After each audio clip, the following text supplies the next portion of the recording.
Art Vanek and his colleagues have uncovered additional evidence that Rigdon fabricated the Book of Mormon in Bainbridge, Ohio in 1826 to 1827. These involve Ohio newspaper quotes from George Wilbur, who was a school teacher who lived near Rigdon in Bainbridge in that time period. Okay, so what we now believe is that with assistance from others, Rigdon inserted his personal theology into the Spalding narrative.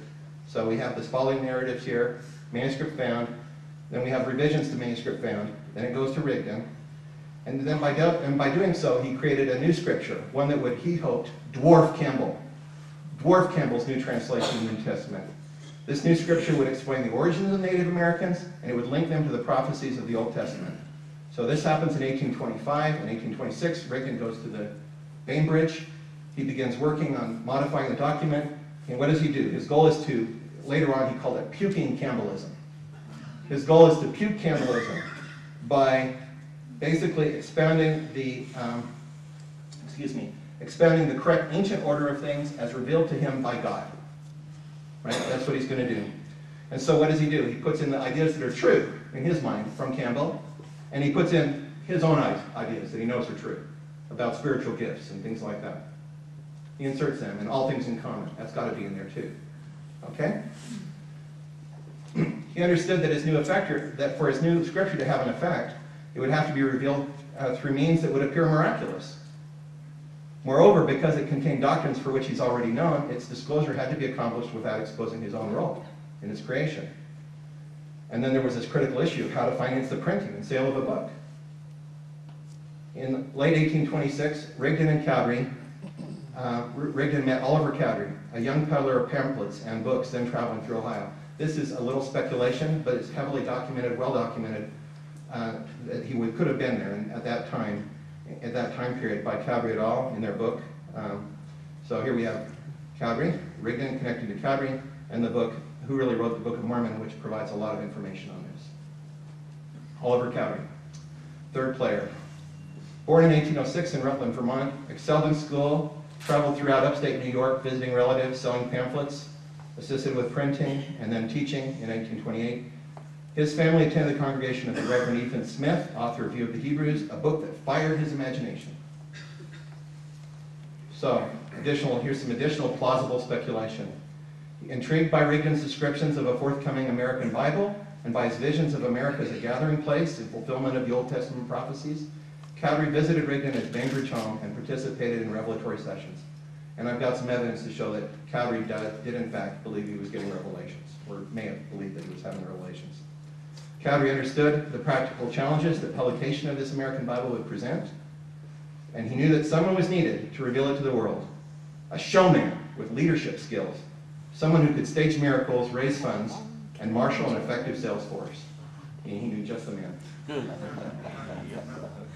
Fourth player. Joseph Smith Jr. was a young man, aged 21 in 1826, who had convinced some of the local populace near Palmyra, New York, that he was a seer.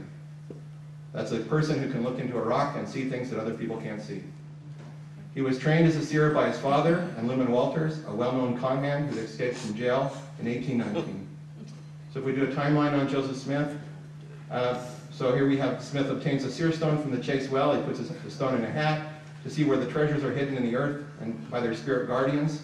And then we have him out here in after 1826. He's tried for treasure hunting scam in Bainbridge, New York. He's given leg bail, and the court proceedings confirmed that he was skilled as a con man. Some people still believe he had the skill to see things in the seer stone, and they were there to defend him in court. And then from that whole time period, he becomes known as a seer, someone who can find buried treasures. He was gold digging on the Capron farm after 1827, and he told his future father-in-law that he wouldn't look in seer stones anymore, and he would stop using the stones before he married Emma. Okay. Smith says Angel Moroni visited him there. You know these kind of stories. I'm not going to go through them. They're crazy. Okay. All right. Yeah. So anyway, you know, all these dates where he had visitations, where he claimed to have visitations from angelic visitors, but they're very weird visitations here, right? Yeah. In one case, we've got Moroni, or maybe it was Nephi, right? Visiting 3 times a day. Okay, that's one. And then he's got this one. He's denied the record. He's told to come back in a year with his brother. I'm going to go through this, I guess. I just like it. Go through it with his brother Alvin, and then Alvin dies 2 months later. And then next year, he goes there, and the guardian angel comes and gives him another reason to come back. And he's supposed to, and he just keeps going on like this. Okay, so his initial role was to raise money for the printing and stimulate demand for the book. To raise money, he chooses as his mark a gullible and well-to-do neighbor, Martin Harris. That's Martin. And believe me, he is gullible. Okay? To persuade Harris of his powers, Smith offers him an opportunity to serve as a scribe. Harris agrees. So as Harris records dictation, Smith feigns use of special interpreters that he's made up to translate gold plates that he's made up, and in reality reading from concealed manuscripts supplied by Rigdon.